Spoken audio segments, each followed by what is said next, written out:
Hey robot fans, welcome back to the build. Last time we got Chopper's power distribution center all set up, and today we're going to continue right along by adding in the first component to that system, which is going to be the periscope.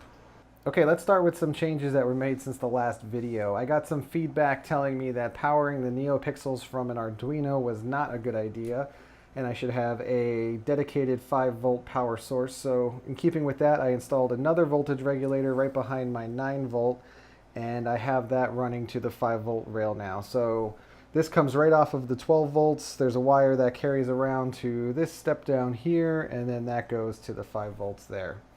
I also updated the wiring going from the 12 volt to the 6 volt servo power area. So you can see I use thicker wires here. This is silicone wire. I kept the modular system in place by creating another WAGO port here. So it goes from 12 volts to here, then here over to the 6. And that should give me a little more power to those servo outputs. The goal for today is to get the periscope installed into the droid. So I want to make this a fully functional periscope with audio, video, up and down movement, rotation, the whole 9 yards. So the first thing was to get a camera that was small enough to fit inside the periscope and still decent enough that we can get some quality video out of it. I came up with this Freddy camera purchase. It records in 1080p, 720p, 480p, a whole bunch of different things. It outputs audio, and it's pretty small. I think I'm going to have to modify the overall look of Chopper's periscope to make it fit, but not too much, and I think I can keep it looking close enough. As far as functionality, I'm going to be using this linear servo to make it go up and down. This is from Axtronics, and it is a pretty cool little servo. It holds a good amount of weight going up and down. It's pretty steady, and the motion is very, very smooth. So the first thing I'm going to do is build a prototype that has the camera attached to the end of this linear servo, and we'll see what that looks like and maybe get an idea of how we're going to fit this thing into the head. Okay, I built a prototype here. It shows the up-down movement of the linear servo, which is pretty cool. We have the camera inside that little housing there. For rotation right now, I'm just using a small servo at the bottom of the entire thing. I don't think that's actually going to work in the final model because it's already getting to that point where it's going to be too tall to fit inside of the head. So I'm probably going to have to do something that sits next to it, like a stepper motor that turns it with a belt or some other kind of DC motor with some kind of position control. The prototype worked out in that it showed me a couple problems. One is that this wire from the linear servo is going to need to be attached to another slip ring, or I'm going to have to constrain the motion to 180 degrees so that wire doesn't tangle itself. I'm going to add the little cap here that goes on top and fits into the recess of the dome. So hopefully we can get this to sit nice and flush with the top of the dome and everything will work out. But I think overall this was a pretty good test. And now we can dive into 3D Studio Max and really figure out how we're going to install this into our dome. Okay, after a few design iterations, I think I have something that works here. This is kind of an exploded view of the periscope assembly. At the top we have the linear servo here and a temporary housing that fits the camera. I'm not too sure how happy I am with this, but we can revisit that later. The important part now is how we're going to install this into the base of the head. So there's quite a few pieces here. The first is basically just a better version of my current periscope bay, which will just screw or glue right to here. And what this is going to do is hold the slip ring in place. I'm going to have to drill a hole out of the actual base of the head right here for the base of the slip ring to fit into. That shouldn't be too much of a problem though. I've also added in this little ridge here to accept the wires from the slip ring.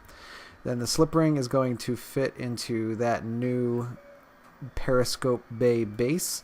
On top of that is going to come this cap. The purpose of this cap is to accept the bearing. So the outer diameter of this cap matches the inner diameter of this large bearing that I'm going to use. I know this bearing is humongous, but the good thing about it is all of the slip ring stuff can fit inside the inner diameter of it, which is kind of what we want. So the bearing for the rotation is going to sit on top of that cap. And then on top of all of that is going to come the final piece of the base, which is the cap for the bearing that also holds a track. This track is going to be driven by a timing belt and a stepper motor, which is going to live right here. This is going to be a stepper motor driver, and all the wiring on this little plate here. I'll show you that in a minute. And then what we're going to be left with is this base with a hole. You're going to have some wires coming out of here, which is going to be the wires for this linear servo and the slip ring, which is going to give us our connection to the Arduino. And I think this should work. This will give me my up and down motion from this linear servo, and then this whole stepper motor assembly will give me my rotation.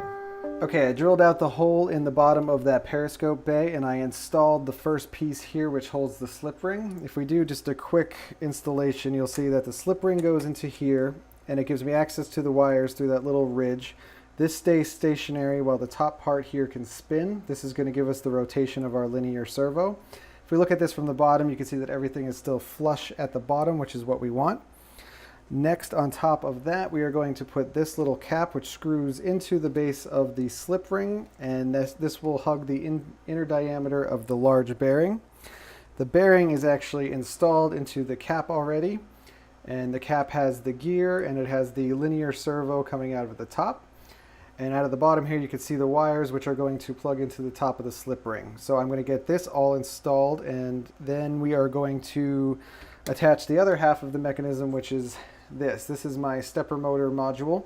It has a NEMA stepper motor here, which is a NEMA pancake. It has a head on the top for the timing belt, and it has the built-in assembly for the stepper motor driver. All the wires come here to JST connectors, so this is again a completely modular unit which will fit right here.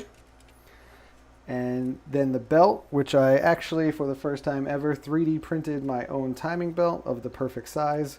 We'll go from here to here and connect, and then I'll be able to rotate the periscope using that stepper motor. So let's get all of this screwed in and wired up, and we will start testing the periscope. Okay, I got everything wired up here. I currently have everything attached to my even cooler version of my super cool remote control. I added a breadboard to it, which has a little push button, and that push button is going to control the up-down of the periscope. You push it and the periscope goes up, push it and it comes back down again. You can rotate the periscope as well. Right now it's up, and I can move it clockwise or counterclockwise, and the stepper motor driver defaults to 8th step rotations, which is what I have this at now. I think the speed is good. I might speed it up a little bit, but ultimately it's probably going to be better if it's slower, if it's going to be recording video. So this nice slow rotation is exactly what we want. The next step is going to be adding in a little neck to the periscope here. If we look back to my prototype, I had a little neck on it to keep it straight up and down, and I think that's going to have to be done here as well.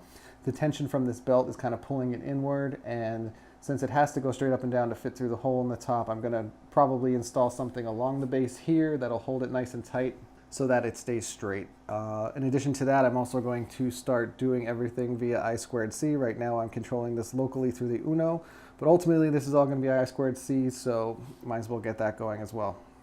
Okay, so I printed out this little neck assembly for the linear servo. It's basically a collar piece that goes on top, and then a bearing fits on top of that. And then over top of all of that comes down this main neck piece, which anchors to the base of the head and should keep everything nice and straight.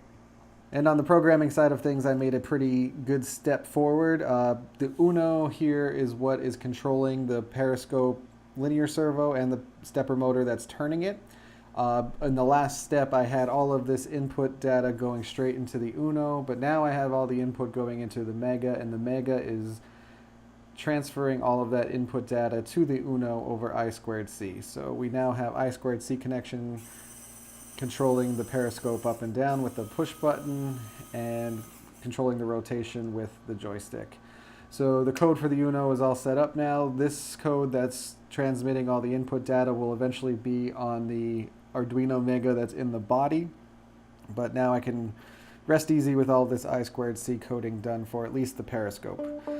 Okay, next up is the actual structure of the periscope itself. The main housing here is based off of a screenshot that I took from watching the cartoon. I'm a little hesitant to put that screenshot in my video, but I will link it in the description. It's basically this top section here. This is a bad color to be using, but this top section here, and then I had to add on this bottom block here for the speaker. There's a hole in there for the speaker, and there's a hole in the top part for the video portion of the camera.